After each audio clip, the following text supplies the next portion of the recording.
बिस्मिल्लाहिर्रहमानिर्रहीम। अस्सलाम वालेकुम। मैं हूं आपका मेज़बान वसी शाह और आप देख रहे हैं ज़बरदस्त।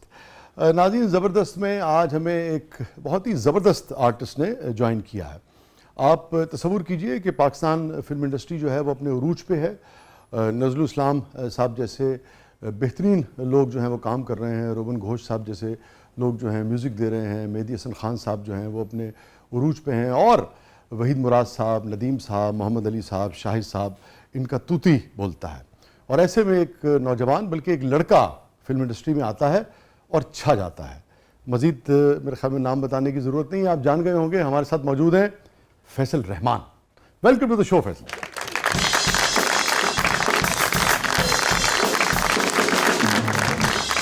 अस्सलाम वालेकुम। Thank you for coming. Please तशरीफ़ रखिए।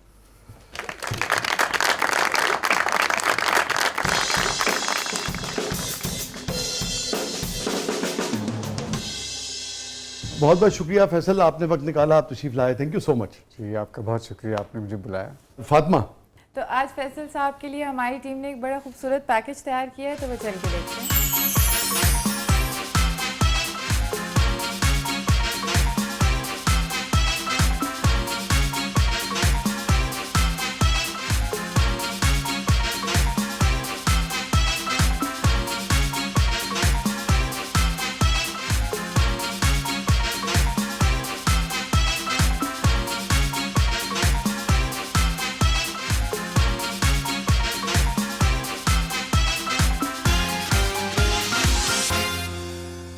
वाह, अच्छी तस्वीरें थी वैसे। क्या क्या याद आ गया फैसल? नहीं, बहुत कुछ, फिल्मों की भी, ड्रामों की भी, फिल्मों की भी एक्ट्रेसेस थी, ड्रामों की भी एक्ट्रेसेस थी। और एक एक्चुअली फिल्म बड़ी अच्छी, मेरी बड़ी फेवरेट फिल्म थी चक्कर, उसके भी आपने तस्वीरें डाली है उसकी, वो भी बड़ी अच्छी। और फिर शबनम भी थी, बड़ी अच्छी तस्वीरें आपने इकट्ठी की हुई है। और मेरे ख्याल में एक उनके साथ है हिना अल्ताफ, बाबरा साहबा थी, हिना बाबरा है, अल्ताफ हाँ, हैं, हाँ। तो अच्छा, काफ़ी अच्छा पैकेज था। शुक्रिया। कहाँ से शुरू किया जाए? इसमें इतना तवील करियर और इतना शानदार करियर। और नहीं, मेरे ख्याल में तो आप जहाँ से दिल करता है शुरू है ना? करें। हाँ, बिल्कुल।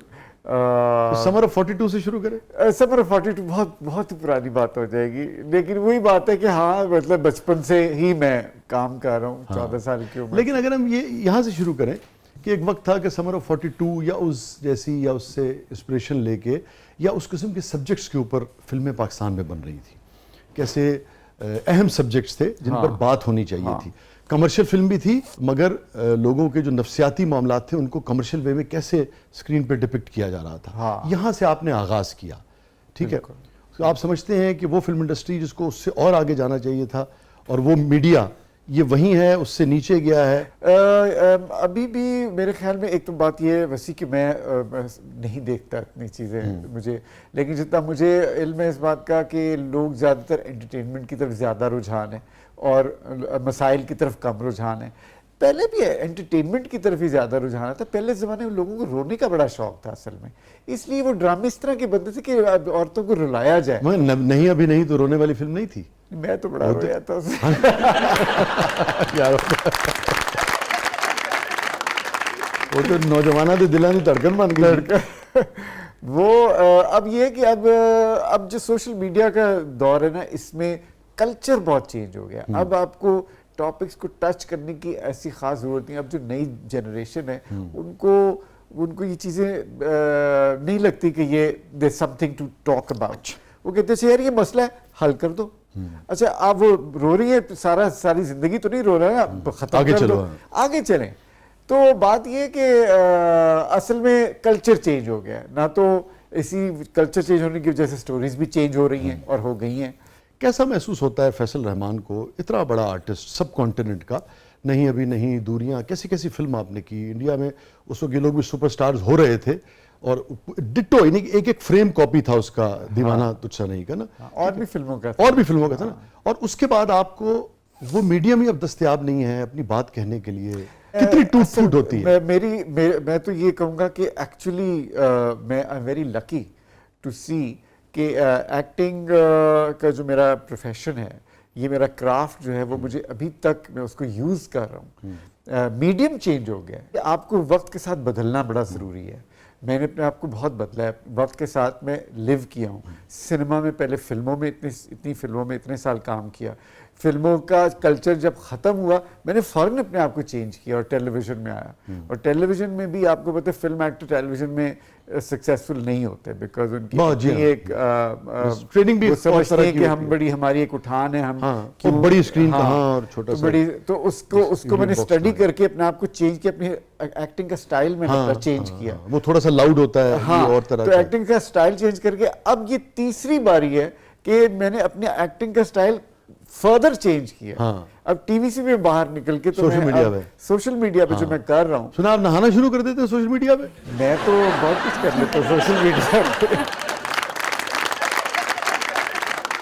नहीं, नहाने वाला क्या मामला है? यार वो मैं लंदन में था, मैंने एक वीडियो बनाई थी वहाँ, उस पे मैं अपना दिखा रहा था कि आपको किस तरह एक्सरसाइज किस तरह नहाना चाहिए। नहीं, नहाने में क्या आपने नहाते हुए अगर आप अपना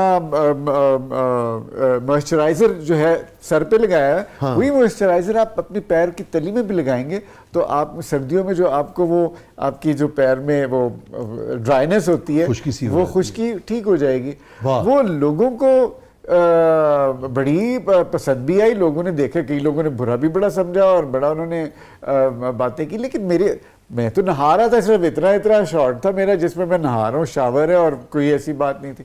मैं सिर्फ सवाल मेरा ये है कि जब पहलवानों की रेसलिंग होती है और वो चड्डियाँ पहन के बाहर कर रहे तो उससे तो कोई उनको नहीं कहता कि आप चड्डियाँ पहन के वो कर रहे हैं रेसलिंग करें। मैं तो आपको सिर्फ समझाया है कि जी आपने करना क्या है अगर आपके पैर अगर ड्राई। आप ये तो नहीं कहना चाह रहे कि अगली मरतबा आप अखाड़े में नजर आएंगे?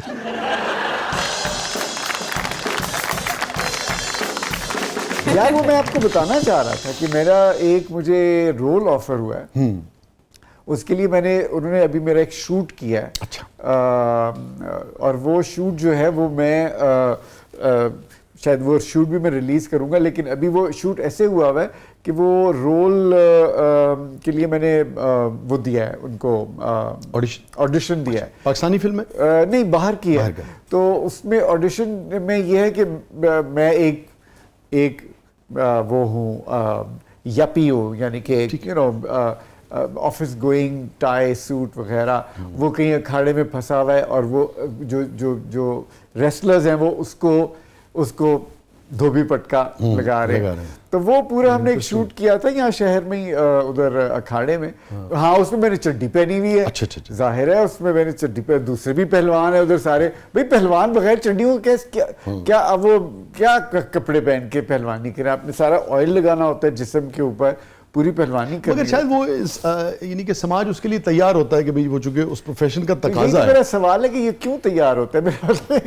It's the same thing. I mean it's if you talking about body it's the same thing. लेकिन आप नहीं समझते कि लोगों को, अगर जैसे कि आप कह रहे हैं, जो कि मैंने तो देखा नहीं, अभी आप ही मुझे बता रहे हैं, अभी रिलीज नहीं हुआ। नहीं, ये जो आप नहाने वाला कह रहे हैं, अच्छा। क्योंकि लोग उसको बहुत ही एक प्राइवेट किस्म का एक वो समझते हैं ना कि भाई बहुत ही प्राइवेसी का मामला है। शायद ये वजह हुई हो, शायद ये वजह हो। हाँ, लेकिन वो ऐसा भी वो नहीं है कि बहुत कंट्रोवर्शियल हो जाए। लेकिन ये कि मैं ब्रेक में देखूंगा। हाँ, जरूर।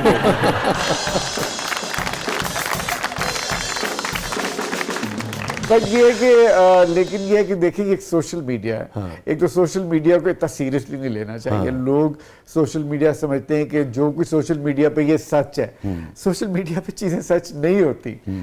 सोशल मीडिया पे वो चीज़ें आप लोग वो चीज़ें डालते हैं जो आप आईबॉल्स कैच करने के लिए डालते हैं। उसमें झूठ होता है, उसमें मैनिपुलेशन होती है, उसमें आप वीडियोस बनाते हैं जिसके अंदर आपने बगैर स्टडी किए हुए अपनी वन लाइनर्स दिए होती हैं। जितनी सोशल मीडिया पे चीज़ें चल रही हैं, इट्स और किसी ने और कोई उसकी तहकीक भी नहीं कर पाता because nobody has the time to do it. अब मैंने कहना चाह रहे हैं कि उसमें बहुत ज़्यादा यकीन नहीं करना चाहिए। बिल्कुल नहीं करना चाहिए। अब मैंने सोशल मीडिया पे आकर ये भी मैं जब कुछ महीने पहले मैंने इंटरव्यू में कहा कि मैं कायद-ए-आज़म से मिला हुआ हूँ। अच्छा, और वो लोगों ने सीरियस ले लिया। मैंने कहा यार, मैं फैसल को जानता हूँ 20-25 साल से। मैंने कहा यार वो मजाक किया होगा, सटायर होगा। कहने लगे नहीं सर, वो सीरियस थे। हाँ, तो ये मैं बता रहा हूँ ना कि सोशल मीडिया ने लोगों को कितना स्टूपिड बना दिया कि वो तो समझ नहीं सकते एक बात को कि How come? कायद-ए-आज़म 1948 में तो मर गए थे। हाँ, इंतकाल हो गया था। तो वो मैं क्या 1920 में पैदा हुआ था, तो मतलब समझो तो सही क्या बात हो रही तो है। लोग, वही मैं कह रहा हूँ, लोगों को आप ये नहीं कह सकते ना, क्योंकि लोगों ने उसकी तहकीक नहीं करनी कि अच्छा जी nobody has the time to say अच्छा जी आपने कहा है तो सच ही होगा फिर, you know, तो but the thing is कि मैंने कहा कि जी मैं, उन्होंने कहा आपकी तो एज भी बहुत ज्यादा, मैंने कहा यार मैं कोई 92 का हूँ, 8 साल का मैं 100 का हो जाऊंगा। रियली सर आप तो बड़े फिट हैं। You know, I mean, what do you say to these things, you know? But ये सोशल मीडिया के लिए हाँ, सारा लेकिन फैसल ये कैसा लगता है, कभी कभी तो अच्छा लगता है, मगर हर वक्त लगता है कि लोगों को बड़ी परेशानी है कि फैसल इतना फिट क्यों है। भाई ठीक है, कभी कभार हो गया सवाल, मगर मैंने देखा बहुत अच्छी बात है। अच्छा, चूंकि आई डोंट नो, मेरे ख्याल में सभी जानते हैं, जब आप आए थे तो बिल्कुल लड़के थे, मैंने लड़के का लफ्ज इस्तेमाल किया। मैं 13-14 साल के थे आप? 14 साल का। हाँ, तो उस हिसाब से क्या है इसमें? हाँ, मैंने सारी जिंदगी बॉडी शेमिंग सुनी है, क्योंकि मैं जब से छोटा था, जब से फिल्मों में जब आया, उन्होंने कहा जी ये तो बहुत ही पतले हैं, हाँ। अच्छा ये तो इनके बाल सारे आंखों में गिरे रहते हैं, मतलब इन्हें सारी जिंदगी मैंने सिर्फ ये सुना बॉडी शेमिंग। अब मैं मिडिल एज में आया हूँ तो फिर वो लोग अच्छा जी अब आप पतले हो गए, अब आप यार छोड़ दो मेरा पीछा। अब मैं कहता हूँ लोगों काम को, पे बात करो ना। हाँ, मैं लोगों को कहता हूँ आपने मुझे अभी इस तरह, अगर आप फर्ज करें आपने मेरी फिल्में ना देखी हो, मेरी ड्रामे ना देखे हो, मुझे आप जानते ना हो, और मैं आपको अभी मिलूं, तो आपको लगेगा कि मैं कोई अजीब इंसान हूँ? नहीं लगेगा ना। अब आपकी मेरी पूरी एक हिस्ट्री है जी, फिल्मों की, जी, जिसमें जी। आप Oh, लोग yes. People have grown up watching, Yes, yes, औरतों ने, आदमियों ने, हाँ। तो वो अभी भी वो कहते हैं कि अच्छा आप अभी भी वो 24 इयर्स के लगे। भाई कैसे लग सकते हैं, यू नो, आप इट्स नॉट पॉसिबल।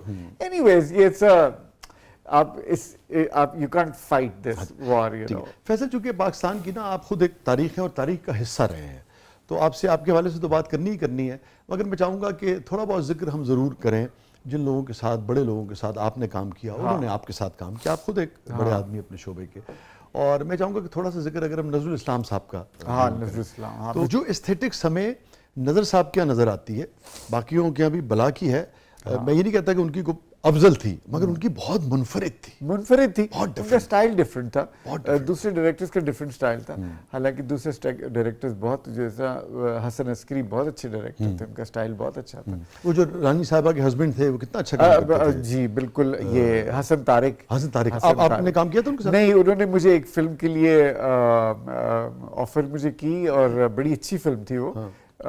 नदीम साहब उसमें मेरे वालिद बनते हैं, और बड़ी अच्छी कहानी थी वो, और उन्होंने मुझे एडवांस भी दे दिया, और मैंने उनकी फिल्म करने लगा था तो उनकी डेथ हो गई है। उन्हीं दिनों में उनकी डेथ हो गई थी, तो इसलिए मैं उनके अच्छा साथ फैसल, ये बताइए कि उरूज था इन लोगों का, जहाँ तक मेरा हाफजा काम कर रहा है ना, ये सारे स्टालवर्ट्स थे ना, ये शाहिद साहब, नदीम साहब, वहीद मुराद साहब, मोहम्मद अली साहब, फिर गुलाम मोहिउद्दीन साहब भी आ गए थे, ये 5-6 लोग थे। उसमें एक लड़का एकदम से आता है और फिर उसके बाद अपनी जगह। कैसा बिहेवियर था इन सारे, अब कोलीग्स हो गए फिर? हाँ, बहुत अच्छा था, ये सारे मुझे बड़ा वेलकमिंग थे, बहुत ही, हाँ, बच्चों की तरह ट्रीट करते थे मुझे सारे, नदीम साहब भी, मोहम्मद अली भी, सारे। और मुझे तो बड़ा, और मुझे तो खैर, क्योंकि एक्चुअली मैं तो बचपन से स्कूल से सीधा स्टूडियो, कॉलेज से सीधा स्टूडियो, तो मेरी जिंदगी एक्चुअली स्टूडियोज में गुजरी है। मैं बड़ा स्टूडियोज में हुआ हूँ। कई लोगों को ये एहसास नहीं होता कि मेरी सारी जो मेरी लाइक्स एंड डिसलाइक्स हैं एक्टर्स, डायरेक्टर्स के साथ, यू नो, वो जिंदगी वही थी, स्टूडियो के अंदर ओढ़ना बिछोना जिसे कहते हैं। हाँ, तो वो मेरी सारी जितने वो साल थे मेरे फिल्म इंडस्ट्री के, वो सारे उन्हीं के साथ मेरे, उन्हीं की बातें मुझे बुरी लगती थी, उन्हीं से मेरी दोस्तियाँ होती थी। कोई ख़ास बात शबनम साहबा के साथ उस पूरी शूट में या उसमें आपको याद आता हो, कोई इंसिडेंट, कोई वाक़या, कोई भी जो आप समझते हैं कि लोगों तक पहुंचना चाहिए? वो उनके शबनम के थप्पड़ मुझे याद है उनके। हाँ, वो पहला ही सेट था वो, और पहला स्पेल था।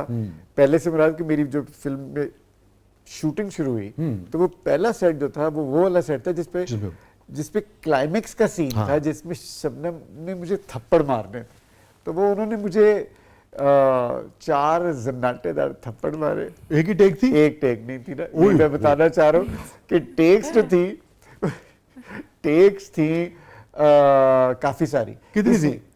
ये मुझे याद नहीं है, अंदाजन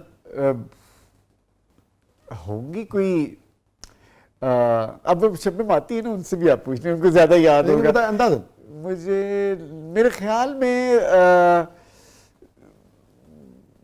4 या 5 retakes, multiply by 4 multiply by 4 के ये 5 के रीटेक से 20 तो कितना 5 से 20 ज्यादा थी, 6 थी शायद, 24 थप्पड़ जो हैं वो जरूर पड़े हैं मुझे, इसलिए कि वो क्योंकि पहला सीन पहला मेरा वो था, तो मुझे तो प्रैक्टिस नहीं थी ना वो एक्टिंग, उसके अंदर रोना भी था, उसके अंदर आपने डायलॉग भी बोलने थे, और वो उन्होंने मुझे पकड़ना था यूं करके, और उन्होंने टकंग टकंग टकंग मारना था, तो वो उसमें काफ़ी थप्पड़ पड़े थे मुझे। और मेरे ख्याल में उन्होंने जान के वो सीन पहले इसलिए रखा था कि ये इसको ज़रा जो है प्रैक्टिस हो जाए सख्ती की।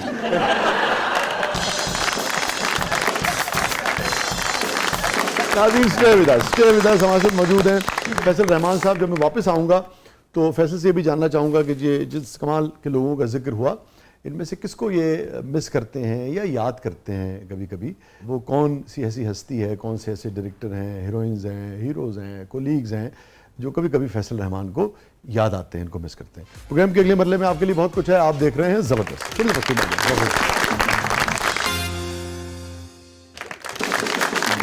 वेलकम बैक नाज़रीन। ज़बरदस्त में एक बार फिर खुशामदीद। फैसल साहब, कौन याद आता है या कौन कौन याद आता है, किस किस को मिस करते हैं? मेरे नज़रुल इस्लाम मुझे बड़े याद आते हैं।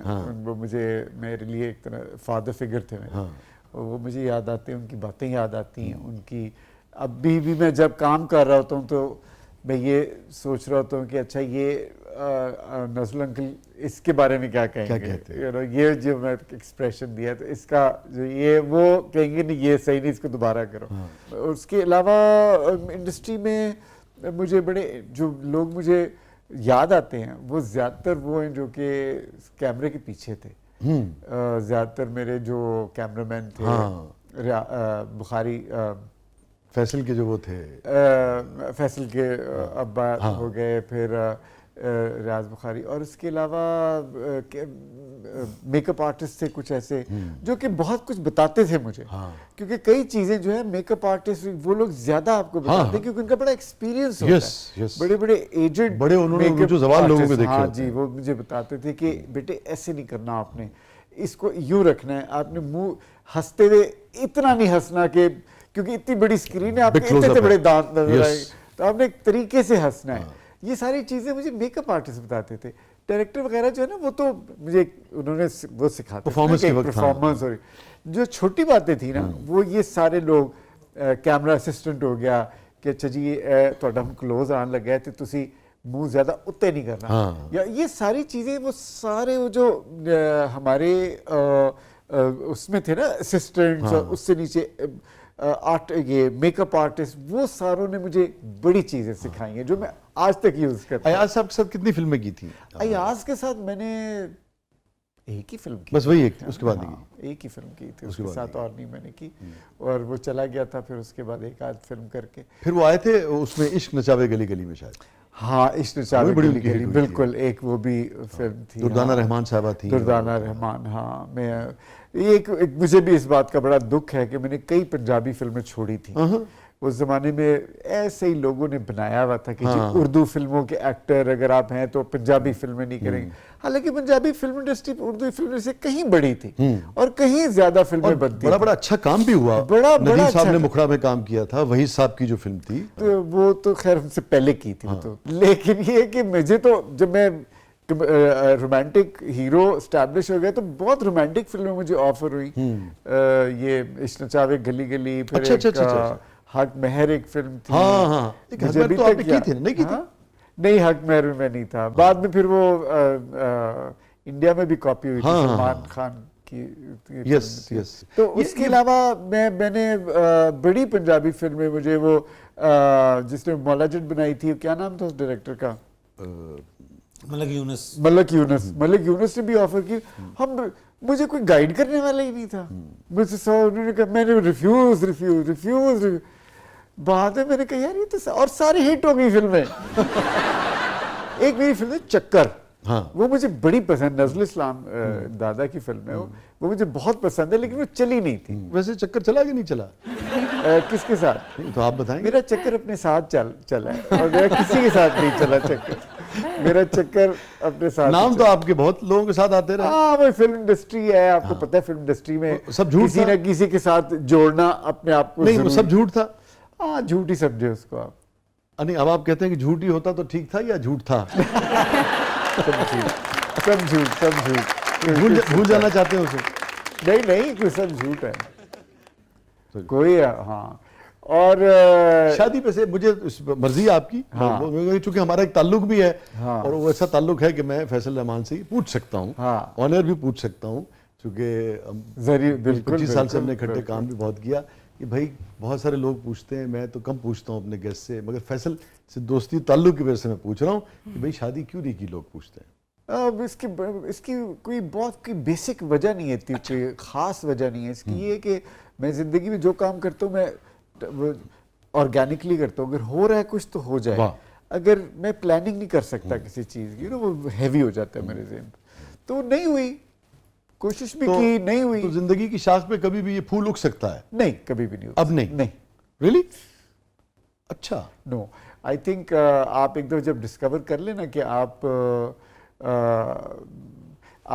बहुत कंफर्टेबल और बहुत हैप्पी हैं अपनी इस हालत में, सिंगल हालत में, तो फिर आप किसी और की साइकी के साथ लिव नहीं कर सकते। हाँ, अकेले रहने की आदत हो गई? नहीं, हो नहीं गई, मुझे शुरू से थी। हाँ।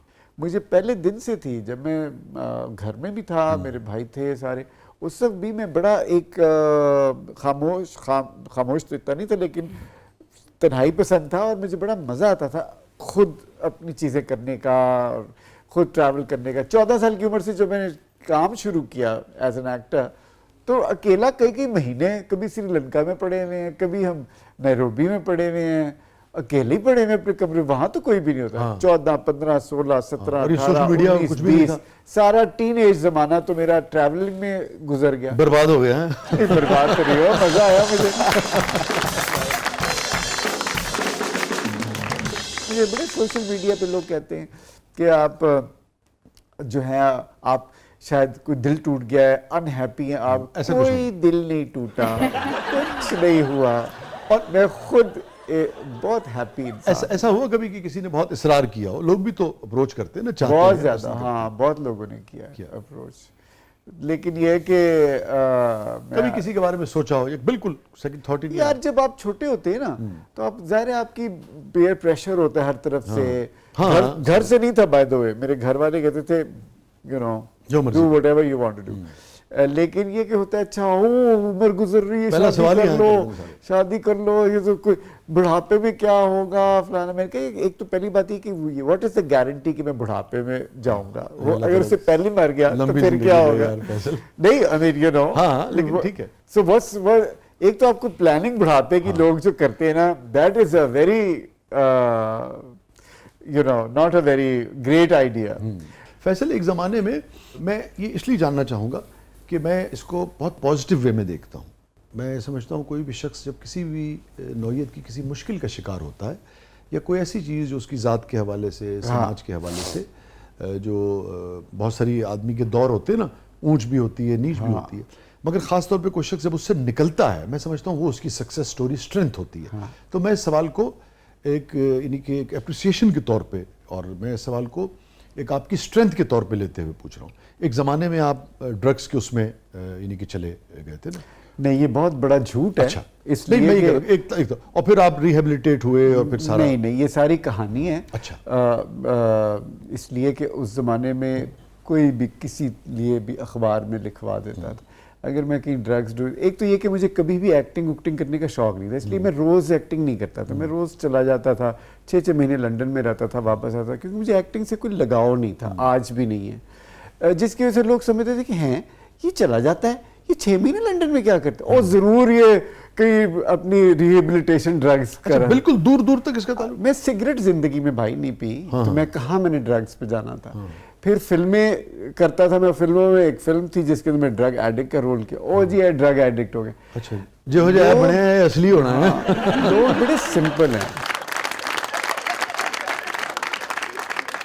ये तो फिल्मों के ज़माने में भी लोग कहते थे, उस ज़माने में वो था ना ये बड़ा दौर था हेरोइन में, हाँ, यंग लोग जी, जी, बहुत जी, जी, हेरोइन में इसी हवाले से हाँ आपको जोड़ा जाता था। पड़े हुए थे। अच्छा अच्छा, तो सब हम गलत तो था। काम करते फिल्मों में, काम था टाइम का ड्रग्स करने का, तो सारा वक्त फिल्मों में काम आपकी किया, जिंदगी में ट्रैवल सिर्फ का। फिल्मी हीरोइंस रही, है फिल्मी हीरोइंस रही बस, हाँ फिल्मी और हीरोइन, कोई हाँ। हीरोइन नहीं रही।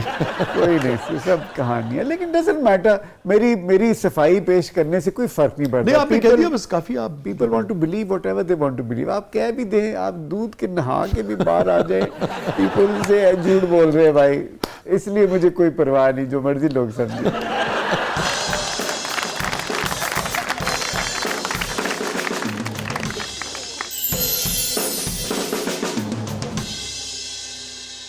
फैसल साहब, अब हमारे प्रोग्राम का सेगमेंट है जिसका नाम है मेरा कुछ सामान, और ये जादुई संदूक आप देख रहे हैं, इसमें बहुत सारा सामान है आपके लिए। तो देखते हैं आज फैसल साहब क्या पिक करते हैं अपने लिए। लेकिन उससे पहले मेरा इनसे सवाल है जनाब। अभी थोड़ी देर पहले राइटर्स और डायरेक्टर्स की बात हो रही थी कि अब बहुत एक सेट पैटर्न पे काम हो रहा है, एंड लाइक ही मेंशन के मोनोटनी हो गई है बहुत ज़्यादा, and now that you came back on screen, एक बहुत 10 साल के गालिबन गैप के बाद आप वापस आए हैं, तो what made you change your mind and you came back on screen?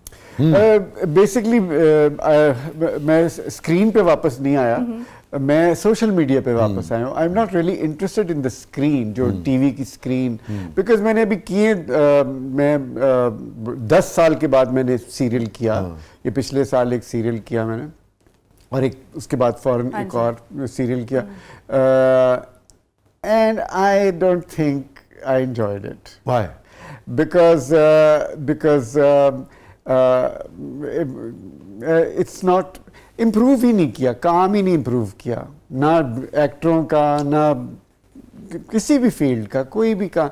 एक तो इम्प्रूव नहीं, दूसरी बात ये कि जो रोल अब मुझे मिलते हैं, जो ऑफर्स हो रही हैं मुझे और हो रही थी, मैं ये सोच रहा था कि you know I have a lot of capacity as a performer. एक अब्बू क्या रोल, क्या कितनी एक्टिंग कर लेगा एक ड्रामा, और वो भी है कि ये रिश्ता होना है और नहीं होना, बस इतना हाँ, ही है। मतलब एक अब्बू ने क्या एक्टिंग करनी है। तो मैंने ये 2 सीरियल की, मैंने कहा भाई ए देखो, ये नहीं मैं कह रहा कि अब्बू मैं नहीं करना था, भाई अब्बू के ऊपर कहानी तो हो ना। हाँ। आपने खुद कभी कुछ क्यों प्रोड्यूस नहीं किया? यही मैं कहना चाहता हूँ ना कि मैं I M an actor, I am not a businessman. You know, दूसरे एक्टर करते हैं बिजनेस, ऐसा बिजनेस यूज कर रहे हैं उसको, उसी के अंदर खुद कहानियां भी लिख के अपने ऊपर खुद ही एक्टर, खुद ही हीरो बन जाते हैं, बड़ी अच्छी बात है। लेकिन बात यह है कि मैं I M an actor, I need a good story, I need a good director, और फिर ये मैंने ये काम सीखा हुआ है। ठीक बात है। मुझे सारी चीज़ें नहीं आती दुनिया में करनी, मुझे सिर्फ एक्टिंग आती है। चैनल भी जो बनाते हैं ड्रामे और फिल्में जो बनती हैं, वो सारे तो यूट्यूब पे चलते हैं, पैसे तो आप यूट्यूब से बना रहे हैं, तो मैं फिर डायरेक्ट यूट्यूब के लिए क्यों काम ना करूं, मैं आपके लिए क्यों काम करूं? आपका भी बॉस यूट्यूब है, मेरा भी बॉस यूट्यूब है। हाँ, मगर आप कहानी तो नहीं कह रहे ना फैसल इसमें। हाँ? आप अपनी एक जो डेली लाइफ है, जो डेली व्लॉग कहते हैं, हाँ, उसमें जो वो है, मगर वो जो कहानी कहना है, कभी फैसल रहमान किसी किसी नफ्सियाती मरीज के रूप में है, कभी फैसल रहमान किसी छड़े के रूप में है, कभी फैसल रहमान किसी बाप के रूप में है, किसी फैसल रहमान किसी कामयाब आदमी के रूप में, कभी किसी नाकाम आदमी, किसी हासिद के, वो कहानी जो कहना है वो नहीं हो रही ना। वो इसलिए नहीं हो रही क्योंकि उसका टाइम खत्म हो गया है, कहानी सुनाने का कल्चर खत्म हो गया। आप समझते हैं पूरी दुनिया में? हमारे पूरी दुनिया में खत्म हो गया। अच्छा। हाँ, हमारे नहीं, हमने तो फॉलो करना है दूसरों को, हम तो छोटी इंडस्ट्री, हमें तो कोई हमारी अहमियत नहीं है। फैसल बन रही है अभी भी, मैं देख नहीं, रहा था। ये नहीं मैं कह रहा कि नहीं बन रहे, जरूर बन रहे हैं, और कहानियां बनती हैं टेलीविजन पे, अब ये सीरियल्स वगैरह बनते हैं, नेटफ्लिक्स पे कितना अच्छा, नेटफ्लिक्स पे कितने अच्छे पॉलिटिकल, सोशल और नफ्सियाती इश्यूज पे काम बिल्कुल हो रहा है। वो एक अब जिस नेटफ्लिक्स वगैरह हो गया, आपके ख्याल में अभी तक नेटफ्लिक्स पाकिस्तान में क्यों नहीं काम, आज सिर्फ अभी एक उन्होंने कोई किया है, सुना है, लेकिन क्यों नहीं करते? इसलिए कि आपके पास कोई कुछ भी ओरिजिनल नहीं है, जो आप बनाना चाहते हो तो इंडिया कर रहा है सारा, कहानियां तो उनके पास है, प्रोफेशनलिज्म तो उनके पास है, आप क्या कर रहे हैं? आप देखिए, आपको नेटफ्लिक्स आपको क्यों नहीं प्रोजेक्ट देता कोई? इसलिए कि आपके पास ना प्रोफेशनलिज्म है, ना आपके पास कहानियां है अपनी। बेसिकली वो आपसे आपकी कहानी सुनना चाहता है, आप अपनी कहानी सुनाना नहीं चाहते। अब नहीं है ही नहीं आपके पास, आपको पता ही नहीं आपने क्या कहानी सुनानी है। आप इतने हिंदुस्तान के जेरे असर है कि आप मतलब कल्चरली उस तरह तो नहीं हम उनके ज़ेर असर, लेकिन कल्चरल से मुराद कि industry, not even culturally but industry, जैसे कहानी फिल्मों की होगी, ड्रामों की होगी, उसके कि जी इंडिया में ये होता है, तो जिसकी वजह से आप अपनी कहानी को आप वो पनप ही नहीं सकी आज तक। मुझे याद आ गया कि वो मेरा सीरियल था मलंगी, तो उस वक्त अयूब खावर साहब एक इदारे में थे, और जो बहुत सारे जो आपके प्राइवेट चैनल्स हैं, और वो जो ओरिजिनल कहानी थी ना पंजाब के कल्चर की, गांव की, आम आदमी की कहानी, मोची की, नाई की, कुम्हार की कहानी थी। तो वो बहुत सारे जो चैनल्स थे, नाम मैं क्या लूँ किसी का, मगर है बहुत अच्छा, मगर वो किसी भी तरीके से उसको चलाने के लिए तैयार नहीं हुआ। अच्छा, उसके बाद जब वो चला जिस इदारे से, पीटीवी से, वो सुपर डुपर हिट था। वजह ये नहीं कि वो मतलब हमने तो चूंकि हमेशा वो कहानी कहने की कोशिश की जो हमारे आदमी की कहानी है, जो उसके इश्यूज हैं, उस पर बात करने की कोशिश, और लोग उससे ज़्यादा रिलेट भी करते हैं। तो ये कमी तो बहरहाल मौजूद है। लेकिन ये कि अब ये जो नया दौर आया है सोशल मीडिया का, इसमें जो नई जनरेशन है वो अपनी कहानियाँ अपने तौर पर सुनाएंगी, वो ये वाला फॉर्मेट नहीं यूज़ करेंगी जो ये ड्रामों का फॉर्मेट और फिल्म का फॉर्मेट। अब एक नया फॉर्मेट है जिसके अंदर रियलिज्म है, जिसके अंदर यू नो आपकी sort of you know they'll document their lives, you know। जी फातिमा साहब, यार इसमें तो बहुत चीजें जिसमें बड़े वाक़े जितनी मर्जी ले ले, वो तो रेट लिखे हैं नहीं। अच्छा, मैं एक बात बताऊं आपको मैं एक बात बताऊं, वैसे तो मुझे ये ज्वेलरी से एक चीज वाकई याद है कि, लेकिन वो क्या मैं बताऊं, बताया ना। मैं आपको एक बात बताता हूँ, ये जो ज्वेलरी है ना, मैं जब 10 साल का था तो हमारे नेबर्स में लड़कियां रहती थी, बड़ी लड़कियां थी, तो उन्होंने मुझे देख के मैं ज़रा मोटा सा था, गोल सा था, डिम्पल थे, उन्होंने कहा ये तुम एक बड़ी प्यारी लड़की बन सकते हो। उन्होंने मुझे पूरा दुल्हन बनाया, टिक्का, सारी ये ज्वेलरी मुझे पहनाई, और फिर एक लड़की ने अपना गरारा निकाला, वो पहनाया मुझे बिल्कुल, और पूरा दुल्हन बना के तो उन्होंने बिठा दिया, बहुत प्यारी बच्ची हो तुम। अच्छा, मेरी मम्मी भी बड़ी हंसी, हम सारे बड़े। उसके बाद मेरी मम्मी ने कहा कि अब तुम जाओ और जाके तस्वीर उतार के आओ। हम लिबर्टी में रहते थे और वहाँ नवाब साहब बहुत मशहूर, सारा जहान उससे तस्वीर बनवाता। तो मैं अपने फ्लैट से उतरा हूँ लिबर्टी में, उसी हालत में अकेला चलता हुआ पूरा, अब वो पार्किंग बन गई है, बिल्कुल मिड में है। हाँ, तो क्रॉस करता हुआ उसी हालत में, आई रिमेम्बर, गरारा उठा के नवाब संस गया हूँ, 10 साल का था मैं, और जाके खड़ा हुआ, उसने मेरी तस्वीर उतारी, और उसी तरह मैं चलता हुआ वापस आया हूँ। और आके फिर जाहिर जब तस्वीर आई तो हमने देखी, बड़ी प्यारी तस्वीर थी, लेकिन अफसोस इस बात का कि वो तस्वीर अब एग्जिस्ट नहीं करती, वो कहीं गुम गई है। मैं कभी सोचता हूँ अब जो सोशल मीडिया का ज़माना आया ना, मैं I could have put it up इस तरह, you know, it would have been lovely. लेकिन देखिए, अगर नवाब सन्स वगैरह अगर सुन रहे हैं, देख रहे हैं, अगर उनके पास नेगेटिव पड़ा हुआ अब है भी कि नहीं है, नहीं, उनके पास उनकी वो रिकॉर्ड होते हैं, रिकॉर्ड, हाँ, लेकिन आई डोंट नो कि वो किधर है, वो अब इधर है नहीं है। Beautiful man, thank you. वाह वाह। बड़े लोगों को इस बात का होता है कि लड़के जो हैं लड़कियों के तरह कपड़े ना पहने या इस तरह, जबकि लड़कियां लड़कों के जब कपड़े पहनते हैं हम उनको कभी क्रिटिसाइज नहीं करते। तो क्या वजह है, लड़के क्यों नहीं पहन सकते, क्या वजह है? अगर आपको दिल कर रहा है आप पहने और आप तस्वीर उतरवाएं जैसे मैंने उतरी, मैं तो very proud of it. Sir ਤੁਸੀਂ ਮਹਿਮਾਨ ਹੋ ਸਾਡੇ, ਤੁਸੀਂ ਗਰਾਰਾ ਪਾ ਕੇ ਵੀ ਆਂਦੇ ਤੇ ਅਸੀਂ ਬੈਠਦੇ। चलो ठीक है, अगला इंटरव्यू करा रहे थे।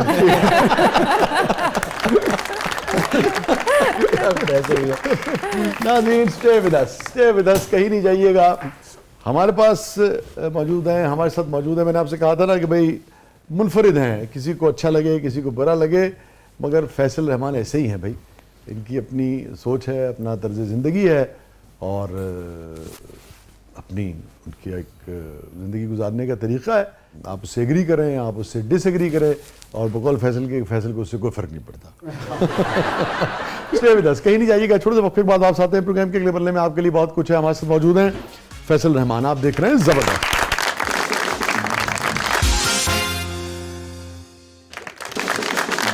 वेलकम बैक नाज़रीन, जबरदस्त में एक बार फिर खुशामदीद। फातिमा साहबा, क्या है प्रोग्राम के जी शाह जी, फैसल साहब, अब हमारे प्रोग्राम में एक सेगमेंट है जिसका नाम है पब्लिक सब जानती है। अच्छा, ये जी चिड़ी घूम के थक जाती है। नहीं, आज नहीं थकूंगी क्योंकि फैसल साहब खुद हिमसेल्फ इतने एनर्जेटिक है, उनकी एनर्जी ट्रांसफर हो रही है। एनर्जी बहुत है। जी,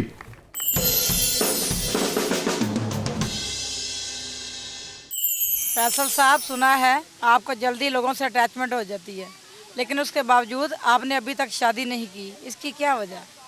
वाह, नहीं, आपका सवाल तो बहुत अच्छा है। यार, बात ये कि कितनी लड़कियां डिम्पल पे मरी हैं, अब मैं सबको जाके चेक तो नहीं कर सकता था ना। पता नहीं कितनी, मतलब डिम्पल तो बचपन से है, फिल्में भी की, ड्रामे भी किए, वैसे इतना ट्रैवल किया, तो I guess I am sorry, मैंने गिरी नहीं थी।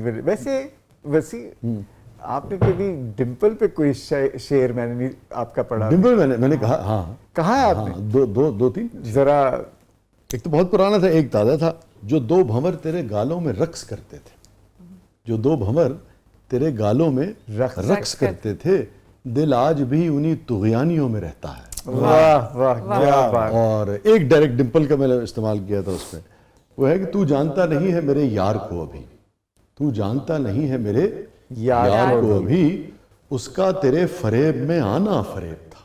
वाह, उसका तेरे फरेब में आना फरेब फरेब था। तू जानता नहीं है मेरे यार को अभी, उसका तेरे फरेब में आना फरेब था। और वो बाल, गाल, आंखें, वो डिम्पल, वो तिल, वो होंठ, वाह, वो बाल, गाल, आंखें, वो डिम्पल, वो तिल, वो होंठ, कैसे तुझे बताएं कि क्या क्या फरेब था। क्या बात। जी, साहब, आपका पहला क्रश कौन था और अब कौन है? मेरा पहला क्रश मेरा आईना था, और अब मेरा क्रश है मेरा आईना, वाह, और मेरा कोई क्रश नहीं आज वाह। तक। अपने इश्क में मुब्तला है आप? कंप्लीटली, और इसमें कोई बुराई नहीं होती। मैंने बिल्कुल तबसरा उसमें नहीं, मैं पब्लिक के लिए कह रहा हूँ कि अपने आप से मोहब्बत करना में कोई बुराई नहीं है। लोग आपको जी, बल्कि कहेंगे, चाहना चाहिए अपने आप हाँ, को, अपना ख्याल रखें, अपनी केयर लोग आपको कहेंगे कि ये क्या तुम नार्सिसिस्ट हो। मैं मुझे यही कहते हैं लोग, अच्छा, मुझे कहते हैं कि तुम लेकिन मुझे तो नार्सिसिस्ट कभी हो। नहीं लगा ऐसा। जी, फैसल भाई, अगर कोई आपको अब शादी की ऑफर करे तो आप क्या करेंगे? कुछ भी नहीं, जड़ियां बाहर बिल्लियां रखी उन्होंने फिरते तुरते रहणगे।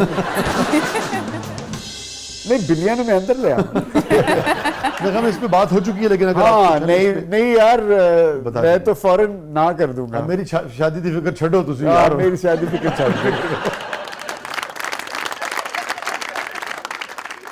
यार, वैसे एक बात है कि और इतने एक्टर हैं जिन्होंने शादियां नहीं की हुई, और मेरे से वो कम से कम कितने 1.5 2 घंटे छोटे हैं वो सारे।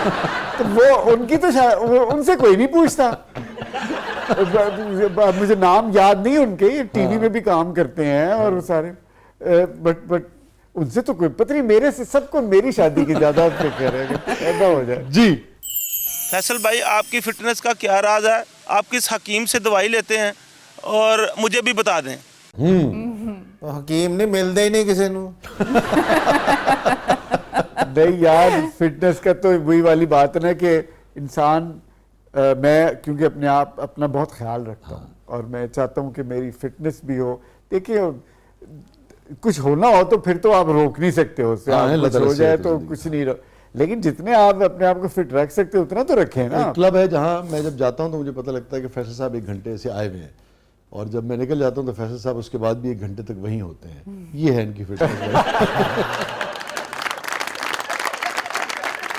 मैं और भी एक चीज़ जो कहना चाहता हूँ इस इंटरव्यू में, कि लोगों को लगता है कि जिंदगी में एक तो मुझे कुछ हासिल नहीं करना जिंदगी में, आज से नहीं पहले से, I am not looking to get something out of life. और लाइफ जो है वो कोई बैटल नहीं है, it's not a battle, it's life is to be lived. आप लिव तो करें लाइफ को, तो वो लोग लिव नहीं करते, वो समझते कि ये बैटल है, सुबह उठना है, निकलना है और वैसे बनाने और ये एक दिन आएगा तो हम रेस्ट करेंगे। भाई कोई एक दिन नहीं होता, आज जो चल रहा है यही चल रहा है। बहुत अच्छा, बहुत अच्छा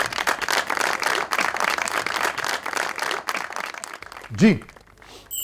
आपने एक मर्तबा कहा था कि मैं कायदे आज़म से भी मिला हूँ, तो उनकी मुलाकात के बारे में कुछ बताएं हमें। यार वो आज बता दिया उसने, मजाक नहीं मैं बताता हूँ वो कायदे आज़म अब दोबारा उस मोड में ले जाएंगे। यार मैं जब फिल्मों में काम करता था मैं इतने कायदे आज़म से मिला हूँ। वैसे इतनी सीरियस शरारत कम लोगों ने की होगी जो आप। यार मैं एक बात बताऊं, ये मैंने मुझे यकीन नहीं आता कि लोग, क्या मैं इतना मशहूर हूं कि मैंने मुंह से बात कॉमेडी की बात निकाली। एक कॉमेडी है ये कि जी मैं कायदे आज़म मिला, लोगों ने यकीन कर लिया। मतलब ये कोई अक्ल की बात है ये कि मुझे ये नहीं पता था कि ये इतनी वायरल हो जाएगी। मैं काश कोई और ही बात कर देता है इसमें, मुझे पता ही नहीं था कि ये इतनी वायरल हो जाएगी। तो उन्होंने कहा कि जब कायदे आज़म से मिले तो आपकी एज क्या? मैंने कहा 92 होगी मेरी एज। हैं? वो भी यकीन कर लिया लोगों ने। स्टे विद अस नाज़रीन, कहीं नहीं जाइएगा। छोटे से वक्फे के बाद वापस आते हैं। हमारे साथ मौजूद हैं फैसल रहमान। प्रोग्राम के बदले में आपके लिए बहुत कुछ है, आप देख रहे हैं जबरदस्त।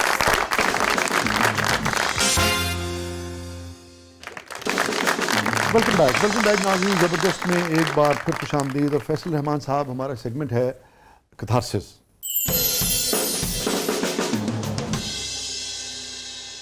Any regret in life?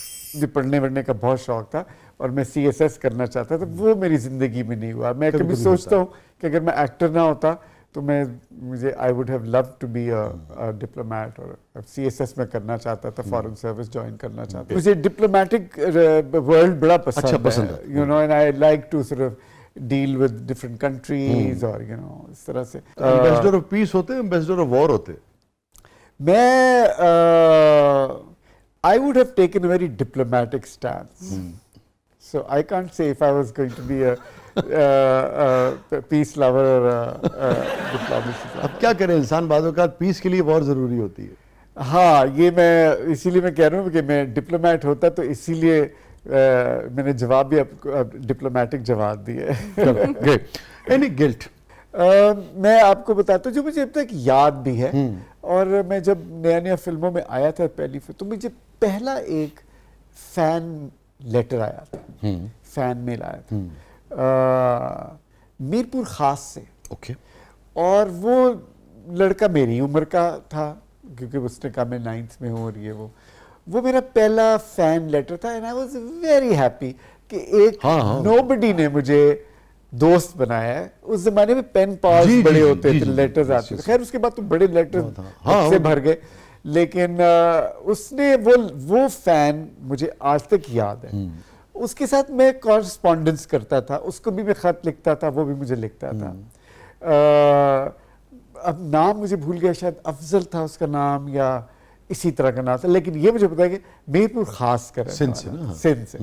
और गिल्ट क्या है इसमें? हाँ, गिल्ट क्या है? गिल्ट ये है कि जब मैं फिल्मों में एकदम मशहूर हो गया ना, कि ये उसका लेटर मुझे उस वक्त आया था जब मैं अभी नया मैं समझ गया, ठीक है, ब्रेक नहीं मिला। जब मैं एकदम मशहूर हो गया और हर तरफ ट्रैवल, ये वो फलाना, वो मीरपुर खास का लड़का था और मैं लाहौर का लड़का था, और मैं एक बड़ा स्टार था। तो मैंने उससे, और मैं भी बच्चा था, वो भी 15 साल का था, वो भी 15। तो मैं अपनी लाइफ में इतना बिजी हो गया और फिर इतने फैन मेल आने शुरू हो गए कि मैं उसको मामूल बन गया ना आपके लिए। वो मैं भूल गया उसको बड़े। फिर जिंदगी के नशेबो फराज, और फिर बचपन, फिर मेरा ट्रैवल, फिर कनाडा, तो उसने मुझे 2-3 लेटर लिखे, मैंने उसका जवाब नहीं दिया उसे, बिकॉज मैंने कहा अच्छा क्या फैन है, यू नो, बच्चा कहता है, बचपन में कहते हैं लोग। लेकिन मुझे आज तक वो उस बात का बड़ा मलाल है कि क्यों नहीं मैंने उसको, आज मैं सोचता हूँ कि वो मेरा आज तक एक कनेक्शन होता है, शायद उसका दिल दुखा होगा, शायद। बिल्कुल मेरे दिल में है कि उसका दिल दुखा। हाँ, आप सेंसिटिव। क्या कर सकते, दैट्स लाइफ। मगर देखो ना, यही चीज़ इंसान को, फैसल इंसान बनाती है ना। एक 40 साल पुरानी, शायद इससे भी ज़्यादा है ना। ये 1981 की बात। हाँ, देखो ना, भूली नहीं ना। मुझे नहीं आज भूली। 45 बरस हो हाँ, गए। हाँ। छोटी सी बात है। यही जो सेंसिटिविटी है, हाँ। यही इंसान का फख्र है ना। हाँ, सही यही सही, इंसान बिल्कुल का सही फख्र कह रहे हैं, इंसान बिल्कुल का सही। फख्र। हाँ, तो वो मुझे याद है। बहुत अच्छी। ये बताइए कि हैप्पीएस्ट मोमेंट जिंदगी का फैसल रहमान की। आई थिंक मैं जब पहली फिल्म मेरी रिलीज हुई थी तो मैं बड़ा खुश इसलिए था कि मेरी अम्मी बड़ी खुश थी। नहीं, अभी नहीं। हाँ। वाह। मगर आप खुश इसलिए थे कि माँ खुश थी। हाँ हाँ, वेरी इंटरेस्टिंग यार। I think that was Very moment. interesting. अब जब मैं सोचता हूँ हाँ। कि वो मोमेंट मुझे, हालांकि मुझे खुद बिल्कुल शौक, जैसे मैंने बताया ना, मुझे फिल्मों में एक्टिंग में हाँ। कोई शौक नहीं था। मुझे आज भी नहीं है मुझे एक्टिंग करने का। लेकिन मेरी एक्टिंग से जो चीज़ें हो रही थी ना मेरे साथ, उनका मुझे बड़ा होता था। मेरी अम्मी बहुत खुश थी।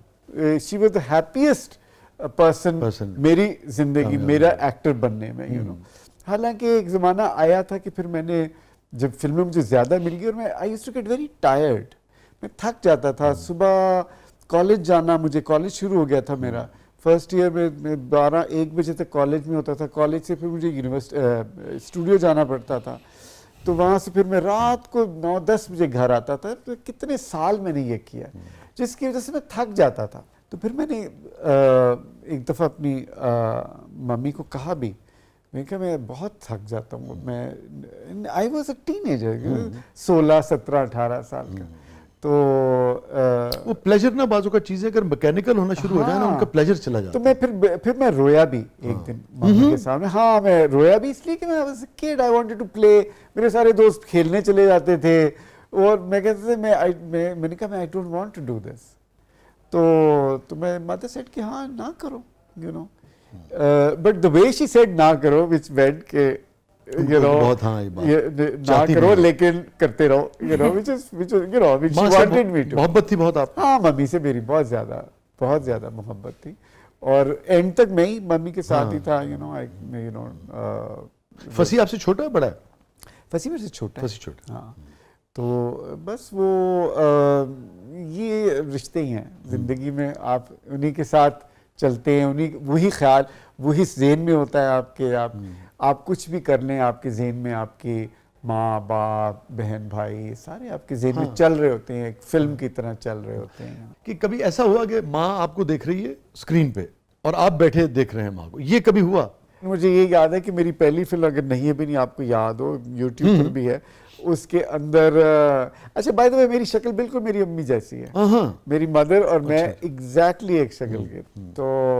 तो वो एक सीन में वो मैं कैमोफ्लेज करके मैं अयाज सिनेमा देखने जाते हैं, जिसके मैंने बुर्का पहना हुआ है और मैंने लिपस्टिक लगाई हुई है। तो मैं बैठा हूँ, तो अयाज जो है ना वो बुर्का उठा के यूं करता है, तो मेरा मुंह लिपस्टिक से भरा हुआ सामने आता है।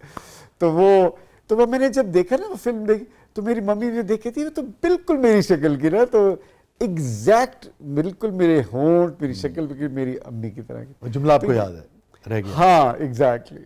तो फिर ये चीज़ें बस आपकी ज़िंदगी में एक आपका समझें असासा है। Oh yes, of course. उसी के बारे में आप सोचते हैं। फिर बस वो ज़िंदगी में और क्या आप कर सकते। मेरे मम्मी की डेथ भी, जब मेरी मदर की डेथ हो गई तो मैं कराची में तो शूट कर रहा था, फिर मैं आया तो मम्मी की बात शुरू हो गई। तो चलो, तो बस फिर वो उनकी डेड बॉडी पड़ी हुई थी, तो मुझे याद है कि मैंने सिर्फ उनके ना जाके पैर पकड़े और पैर उनके ना ठंडे थे बहुत। तो मैंने पहली दफ़ा मतलब अंदाज़ा लगाया कि जब जान निकल जाए तो ये मुझे बड़ा अभी भी याद है ज़िंदगी में। वो जो टच है, लम्स है, हाँ, वो आखिरी वो कहीं आपकी पोरों में है। हाँ, वो बिल्कुल मुझे वो फीलिंग जो है सारी मेरे हाथ में, कि वही मैंने पकड़। इंसान रोता भी है और सारा, लेकिन वो जो टच है ना, जो पैर मैंने पकड़े ठंडे पैर, वो मुझे अभी तक याद है। लेकिन सच इज़ लाइफ, क्या कर सकते हैं। क्या आपका आखिरी मुकालमा हुआ था, डायलॉग हुआ था, बात हुई थी वालदा से? मम्मी कहते थे, अम्मी कहते थे? मम्मी कहते थे। क्या मम्मी याद पड़ता है? कि मुझे ये याद है कि लास्ट उनसे मेरी मुलाकात कब हुई, जब वो बैठी हुई थी अपनी व्हील चेयर के ऊपर। तो बस वो उस वक्त कोई थोड़ी बहुत उस वक्त अब बात नहीं ज़्यादा करती थी वो। तो उन्होंने बस मुझसे ज़रा मुझे देखा और सर ज़रा खुजाया और मैं जा रहा था कहीं नहीं, मैं एक्चुअली मुझे कराची जाना था शूट के लिए, तो मैं मिल के तो चला गया। तो बस फिर वो कराची में मेरा मुझे फ़ोन आ गया कि उनकी सुबह खुद ही बेड, बीमार नहीं थी वो, लेकिन ये कि वो बेड रिडन थी एक तरह से ना, तो वो इस तरह से वो, लेकिन ये कि सच इज़ लाइफ। हम सब ने क्या कहती थी आपको प्यार से? वैसे तो प्यार से कोई निक नेम नहीं था, सब फैसल ही कहती थी, लेकिन ये कि लेकिन मैं उनका फेवरेट सन नहीं था बाय द वे। फसीदा? नहीं, मेरे से बड़ा भाई है वो उनका फेवरेट सन था, लेकिन मैं सबसे ज़्यादा करीब मैं ही था, मैं ज़्यादा उनको वो करता था। कभी आपने कहा कि भाई मैं आपका फेवरेट नहीं हूँ? हाँ, कहीं तो हमेशा कहता था। मैं कहता ये सारा मैं कह रहा हूँ, आपका फेवरेट भी नहीं हूँ मैं, तो बड़ा हंसती थी।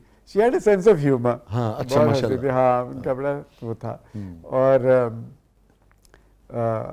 मैं कभी कभी मैं उनको छेड़ता भी था ना बेड पे, जब बेड रिडन थी वो, तो मैं उनको कभी, हम फारसी बोलते हैं ना घर में, फारसी बोलते हैं, तो मैं उनको कहता था कि मम्मी बुबो आ रही है, उनकी नानी जो थी ना, मैंने कहा वो आई हैं ऊपर, वो कह रही हैं कि कहाँ है ये, कब आना है इसने, तो कहती है बुबो को कहो 2 साल बाद।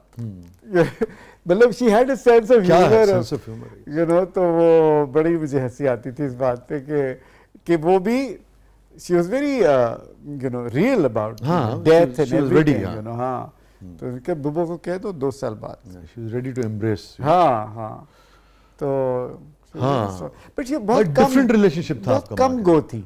अच्छा, she was not a very talkative woman, बहुत कम गो थी। सबसे गमगीन लम्हा फैसल रहमान की जिंदगी का? एक समझे वही है मेरी मदर की डेथ का। हाँ, क्योंकि उससे ज़्यादा आपको ट्रेजेडी क्या होगा? क्योंकि मेरे फादर की जब डेथ हुई उस वक्त मैं पाकिस्तान में नहीं था, मैं कनाडा में था उस वक्त। तो हालांकि उसकी भी उतना ही दुख होता है इंसान को माँ बाप का, लेकिन बेटे शायद माँ से ज़रा ज़्यादा करीब होते हैं आई गेस। तो वो मेरा सबसे ज़िंदगी का और वो ऐसे वाक़े उन दिनों में, वो ऐसे दिन हैं कि मुझे कई चीज़ें अब याद नहीं हैं, क्योंकि आपका जहन जो है ना माउफ हो जाता है। दुरुस्त कर रहे हैं। तो उसके बाद भी कई चीज़ें मुझे जो है ना, अब मैं कोई कहते हैं कि ये बाद में रिकॉल, हाँ, तो मुझे कुछ इतना याद नहीं है। तो लेकिन वो बहुत मुश्किल काम था और मैं अकेला था। इस बात का और भी मुझे, आप जब अकेले हो ना तो आपके लिए बड़ा मुश्किल होता है। लेकिन मैंने बड़ा सरवाइव किया। अगले 2 साल मुझे बड़ा मुश्किल से मैंने जो है अपने आप को उस दुख से निकाला। मुश्किल होता है। फैसल, सबसे तल्ख तरीन याद जिंदगी की? बड़े बड़े तुमने मुश्किल सवाल पूछे हैं आज। मैंने तो सोचा नहीं था कि इतने मुश्किल सवाल होंगे। Bitter moment. फैसल, आज मेरे हाथ आया है। यार बिटर, वैसे आई नो यू ना, तो मुझे पता है कि कुछ ऐसी बात होगी जिससे लोग कुछ ना कुछ सीख सकेंगे जिंदगी में। जो मुझे बुरे कमेंट्स आते हैं मेरे YouTube के ऊपर, और यू नो उसके ऊपर मैं अब तो नहीं मैं पढ़ता, लेकिन एक ज़माने जो पढ़ता था तो वो फिर मुझे मेरे दिल में खुप जाते थे। मैं कहता यार ये क्या कह दिया इसने, ये क्या कह दिया। लेकिन अब मैंने सीख लिया और मैं चाहता हूँ सारे सीख लें कि प्लीज़ दुनिया में एक चीज़ अगर आप फतह कर सकते हैं वो ये है कि जो कुछ कोई कह रहा है उसकी कभी परवाह ना करें। ये इतना बड़ा एक वो है आपके पास ख़जाना कि अगर आपको किसी के कहने की वजह से आपका जहन ख़राब हो रहा है और आपको अफेक्ट हो रहा है, इसका मतलब है कि आपने भी उस चीज़ पर फतह नहीं हासिल की। डोंट केयर व्हाट पीपल से, आप कामयाब हो जाएंगे। आप ऐसे नहाएं जैसे आप नहाना चाहते हैं। आप वैसे ही नहाएं जैसे मैं नहाना चाहता हूँ।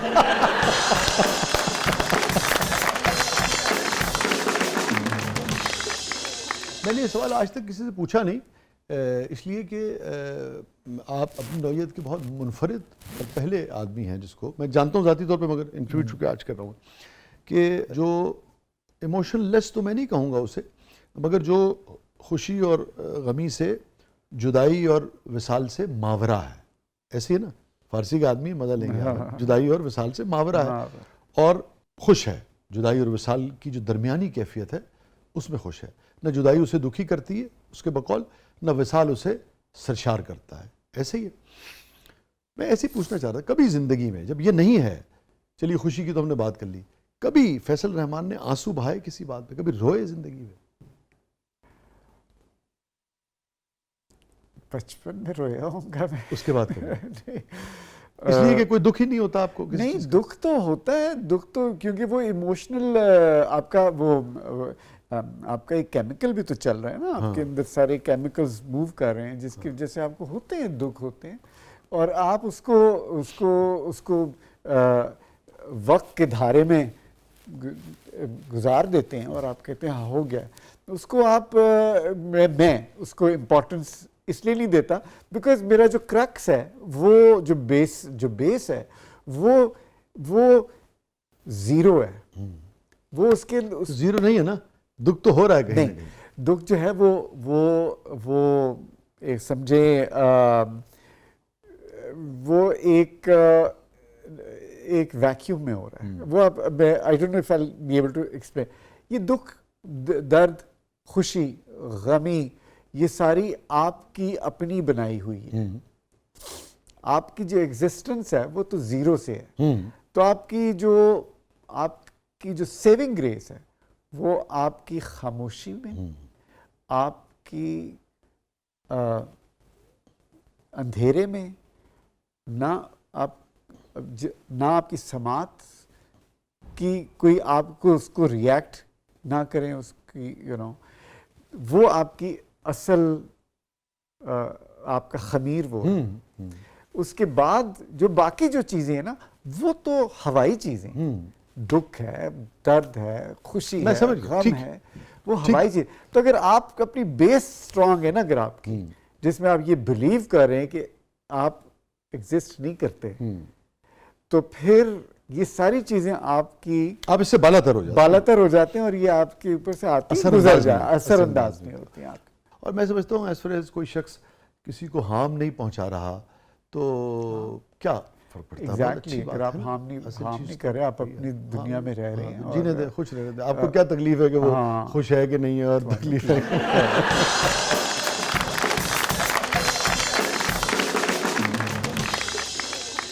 Faisal, thank you so much. बहुत ही आपसे जब भी मिले बहुत अच्छा लगता है, आज और भी अच्छा लगा, और थैंक यू सो मच। आपके लिए मैं इतना तैयार होके आया हूँ। नहीं, thank you so much, thank you so much.